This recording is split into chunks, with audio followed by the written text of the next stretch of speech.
Et pour les jeunes, c'est quand même, à l'heure où on a, effectivement le bling-bling, les réseaux sociaux, le paraître, heu, le déguisement permanent, des gens, pour exister. On a, un type qui vient de faire un exploit extraordinaire et qui arrive devant tout le monde avec le sourire et qui dit: «Ben, voilà, j'ai En gagné fait, c'est parce que j'ai fait». l'anti-football, c'est ça? Bah, c'est C'est un parce que tu disais bling bling, donc c'est un peu ça, c'est Ben, un peu, l'anti-fric, mais après l'anti-football? c'est différent le football, mais en même temps, c'est oui, parce que pas exister aujourd'hui en faisant des tonnes, lui, il dit: ben, on peut, se faire respecter en faisant juste notre passion, quoi». Il y a 2 éléments complémentaires, qui expliquent quand même les choses aussi. C'est que c'est un fils d'un père et d'une mère qui sont eux-mêmes des très, très grands champions de natation. Ouais. Il y a une filiation un peu là, il y a un atavisme, hein, pour dire les choses, hein. Il prolonge les exploits de ses parents, et la deuxième chose, c'est qu'il a quand même fait le choix et est accepté aux États-Unis. Donc il a quand même été pris en main par un management sans doute au top du top, ce qui ne retire pas au fait que c'est une victoire française, mais il y a ces éléments-là aussi. Je sais pas ce que tu en penses, Bruno?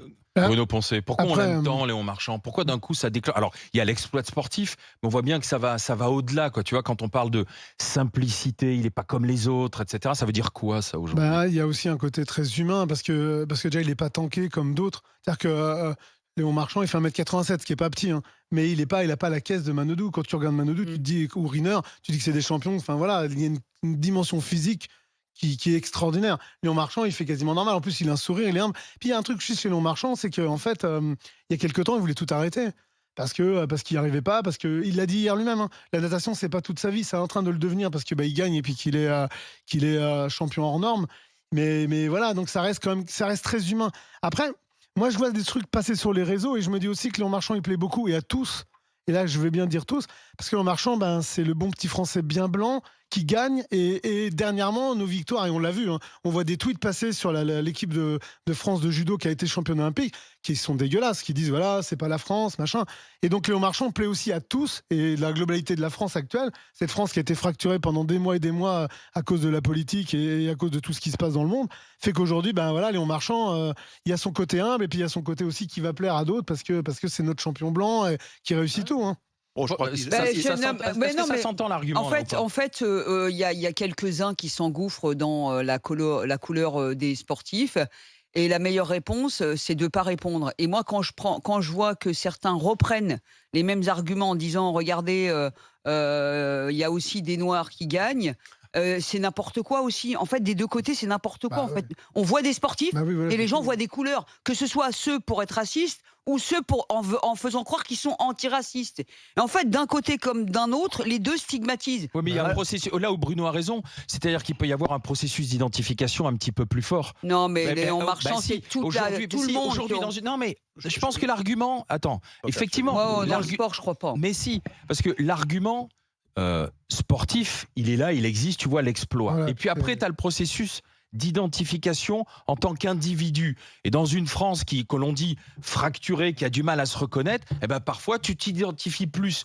par les codes vestimentaires, les codes couleurs, et ce que tu veux, à quelqu'un dire ah bah ouais, lui il est un peu plus comme moi que d'autres. Et Bah, ça c'est moi, je vais te réel. donner un Dans une exemple, Alain. France, si tu veux, qui Oui, mais aujourd'hui je vais te donner est mal à l'aise, mal dans sa peau, oui, qui arrive plus, oui, mais c'est qui arrive nouveau plus à ça, Alain. savoir où elle va. Donc aujourd'hui, c'est un peu comme aux Non, mais États-Unis, c'est nouveau ça, Alain. l'identification Moi, je communautaire. me souviens, j'ai pas 20 ans, et tout le monde le sait. Je me souviens à l'époque, mes frères, lorsqu'ils avaient, ils aimaient, un certain nombre de sports, et ben, ils collectionnaient. Vous vous souvenez, les autocollants et cetera. Ouais. Mais jamais on s'est posé la question de l'identification.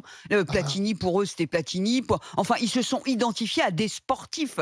Mais jamais, à mon époque, on s'est identifié par rapport à des codes ou à des couleurs. On s'est identifié par rapport à des sportifs, par rapport à des sports qu'on aimait, par rapport à la France, par rapport à la France qui gagne. C'est nouveau cette histoire de je m'identifie parce que tu es noir, je m'identifie parce que tu viens des cités, je m'identifie parce que tu es de la ruralité, mais on est chez les dingues. Moi, j'ai pas ces codes-là. Oui. Mais mes frères qui ont aujourd'hui 55, 60 ans, Bah, 65 faut ans, pas donner prise à ça, en tout cas. mais oui, il faut pas donner ouais, mais prise à tu ça. Il y a eu l'entends quand même Marie-Jo régulièrement. Pérec, il y a eu Mais oui, Mbappé. Noah, Non, je pense que Noah, c'est tout le monde s'est faut identifié à pas Noah. donner Ouais, Oui, enfin, prise. Noah, regarde quand- Noah. C'est ce qu'il disait lui-même Quand il d'ailleurs. perdait, il était camerounais. Quand Voilà, il était quand il gagné, il était gagnait, Oui, français. mais C'est par quand une il perdait, il était minorité. camerounais. Oui, mais après, ça ne veut pas dire que nous, qui sommes antiracistes, allons reprendre Non, mais Noah c'est pas pour ça que je te dire. dis, Zora. Tu vois ce que je veux Mais, dire? Non, mais c'est pas ce qu'il dit. pour dire que tous se reconnaissent dans Marchand, bah, il y a ce côté-là, on l'a vu. Tu sais, franchement, l'équipe de France de judo, ce sont les meilleurs Français, ils gagnent. Bah, Ben oui, tout le monde te super. dit, il y a quand même, je sais plus lequel, qui a dit comment je peux expliquer à ma petite fille que ça, c'est l'équipe de France. À un moment Oh donné, là, tu te ouais, dis, mais là, il y a toujours de. Oh, c'est du mauvais humour. Mais oui. Moi, pour te répondre, Alain, je pense que le triomphe de Léon Marchand dans l'opinion française, c'est le grand écart entre le champion transcendant, 5 fois médaillé, je ne sais pas Mm. s'il y a des références antérieures, et la modestie d'autre part. Je pense que c'est ça, les Français Ouais. font ça extraordinaire. Mais oui. Un type qui domine Ça tout touche tout le et monde, qui ça. reste extrêmement sympa, d'une modestie absolue. Et c'est pas le triomphe du sport fric ou du sport Ah, voilà, business, en plus. comme on peut l'avoir trop souvent. Oui, Non, avec, mais ça, c'est un peu avec l'image le foot. d'Épinal. À un moment donné, il faut qu'on soit aussi carré. C'est un peu l'image d'Épinal.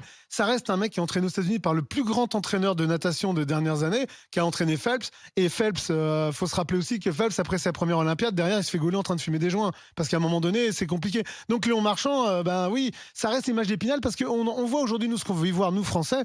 Mais ça reste, il est rentré dans une machine à gagner. C'est comme quand Marie-Josée Pérec va à Los Angeles pour s'entraîner. C'est qu'à un moment donné, c'est aussi Léon Marchand, la victoire française, mais pas avec des Français derrière lui. Il y a un de ses anciens entraîneurs avec lui qui s'appelle Castel. Les restes derrière lui, c'est des Américains. Et pareil, Simon Biles gagne avec 2 entraîneurs français. Tu vois, à un moment donné, voilà. Mais Léon Marchand, moi, je pense que. Et moi, j'ai jamais vu ça. Moi, je suis les Jeux Olympiques depuis que je suis tout petit. J'ai jamais vu un champion français autant dominant dans cette catégorie-là. Et en plus, dans plusieurs catégories. On a des dominants. Un jour, on a reçu David Douillet. Moi, je me trouve à côté de David Douillet. Pour moi, David Douillet, c'est 2 médailles d'or et c'est celui qui tabassait les Japonais chez eux. Hein. Bon, on a Riner. Et là, tu as Léon Marchand qui paraît plus normal et plus humble. C'est parce que un Mais champion. pourquoi l'humilité, c'est aussi important? Je veux dire, à la limite, Parce Léon on vit avec, par exemple, comme tu disais, on vit avec le football et un certain nombre comme d'endroits dans notre société, avec une société du bling-bling, de l'argent, du paraître, du show. Mhm. En fait, et entre le football, les influenceurs et tout cette espèce de d'accord, ouais. société fake totalement Alors, fabriquée. c'est ça, on a l'authenticité. Voilà. par Et rapport- donc, les par gens rapport aspirent à des choses au simples. paraître, au match Mais oui. Les Français qui ont des difficultés s'identifient, je pense, plus naturellement à quelqu'un de modeste. Mais oui. Mais Peu tu importe prends- si la vitrine derrière, elle est faite de gens qui ont des moyens. Et c'est pas ça, en fait. Et puis, Il s'est gère sa com présenté aussi, comme quelqu'un il de est très, très économe en termes de communication. Je parle sous contrôle. Il est très économe. Mais tu vois, Il y a des plateaux, par exemple, où il ne veut pas aller, paraît-il, son entourage qui le dit. Il ne veut pas aller sur les plateaux polémiques Mais comme il veut. celui de Léa Salamé. Ce que tu as salué d'ailleurs sur les réseaux sociaux. Pourquoi? Non, ça, Rien ne saluer, m'échappe. non, constater. Ouais, mais tu constatais avec plaisir. Ah bah, bon. Ah bah écoute. Quel attaché de presse extraordinaire. Non, mais on est dans les grandes Oui. gueules. Je veux dire, tu Non, l'as je souligné. pense que l'émission de Léa Salamé, qui est une grande journaliste par ailleurs, je l'ai déjà dit ici, ça manque d'âme, c'est un peu soviétique. Elle a un comparse là, qui est un peu obscur. Et cette atmosphère là, dark, et puis des réflexions au mélange des trucs, c'est pas assez le sport pur jus, c'est pas les gens sont conditionnés dans toute une ambiance, on veut faire l'événement en permanence. Après, Moi, Léon je regrette ta présentation. Tu parlais des anciens Jeux Olympiques. Le sport à la télé années 70, c'était plus nature. C'était plus simple. En même temps, comme disait un chansonnier des ministres à propos de ces présentateurs, on ne les connaît pas. On ne sait pas qui c'est. Ils sont tous un peu interchangeables. On va aller au 32-16 retrouver Xavier, qui est chef d'entreprise, qui est en Haute-Garonne. Bah, c'est le pays de Léon Marchand. Ah oui. C'est à Toulouse qu'il a c'est commencé. chez lui, ça. Bonjour Xavier. Salut les GG, salut Alors Alain. pourquoi Marchand, on l'aime tant? Écoutez, je pense que vous avez un peu tout résumé. Léon Marchand, déjà, on est dans une ambiance particulière. Les JO en France, on a un Français qui est ultra dominant. Donc, on est très content de le voir représenter, porter le drapeau, parce que les JO, c'est plus le drapeau que l'athlète de façon individuelle. En plus, on est dans un sport qui est télévisé que principalement une fois tous les 4 ans, quand il y a les JO.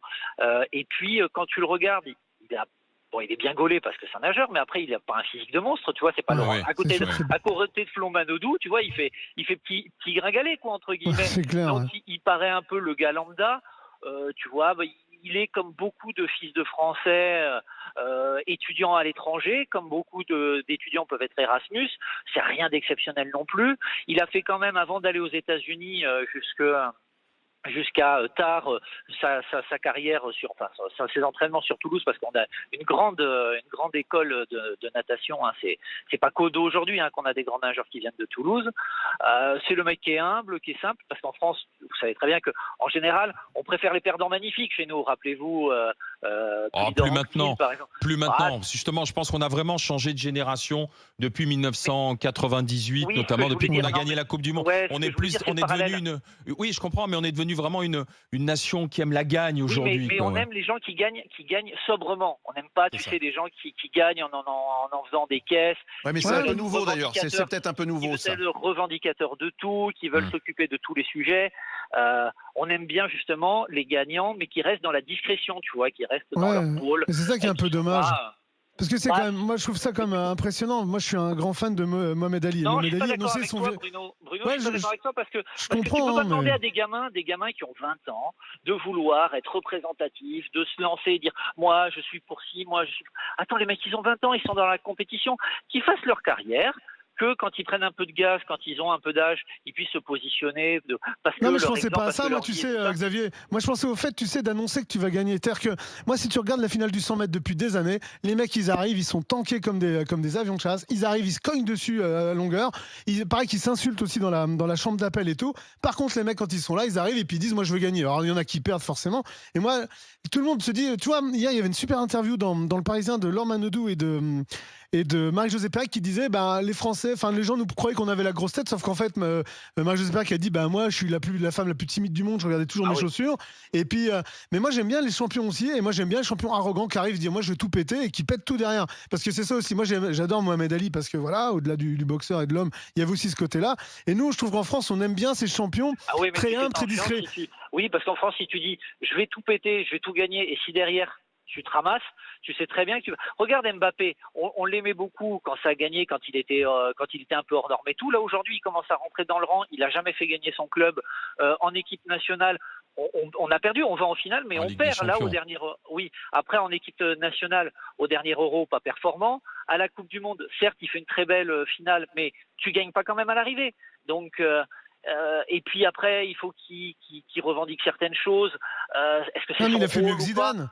Zidane, on est beaucoup plus tolérant avec lui parce que Zidane était assez humble et tout, sauf que Mbappé fait du Zidane, et regarde, Zidane, on lui a pardonné d'avoir fait un truc de dingue en finale de Coupe du Monde, alors que je suis pas sûr qu'on la pardonnerait la même à Mbappé. Hein. Ouais, mais je suis d'accord avec toi, alors que moi je suis sûr qu'Mbappé, quand il va arriver, mais Léon Marchand aujourd'hui, c'est ça, c'est les JO, c'est l'ambiance actuelle qui fait que c'est Griezmann. On est bien, ça gagne.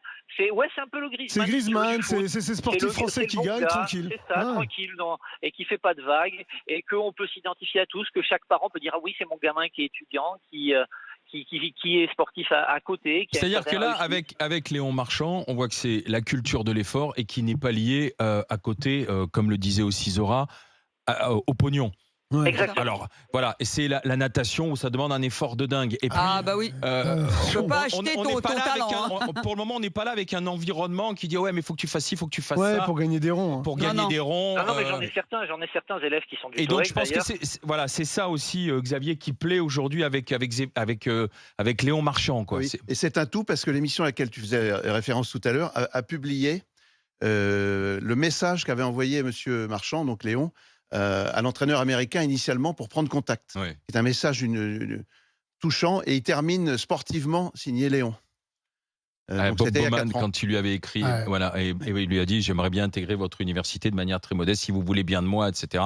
Et c'est à ce moment-là que Bob Bowman a vu qui étaient ses parents. Il a regardé ses temps, il a dit là je tiens peut-être un champion, je tiens peut-être quelqu'un. Il s'est pas planté, Bob Bowman. Avec Emmanuel, merci Xavier d'avoir été avec nous. Je vous souhaite une bonne journée, Xavier. À bientôt dans les GG. À bientôt dans les grandes gueules. Tiens, prochain sujet de discussion là. Vous allez voir qu'on est à la limite du sport, mais du sport défense. Il y a une constante depuis le début de l'année. Jamais les Français, et surtout les femmes d'ailleurs, ne se sont autant inscrits au self-défense. Alors est-ce que c'est lié à l'insécurité ? Est-ce que c'est lié à la peur ? Les Français ont peur et s'inscrivent dans les cours de self-défense. 32-16 pour venir en discuter avec les grandes gueules. RMC jusqu'à midi. Les grandes gueules.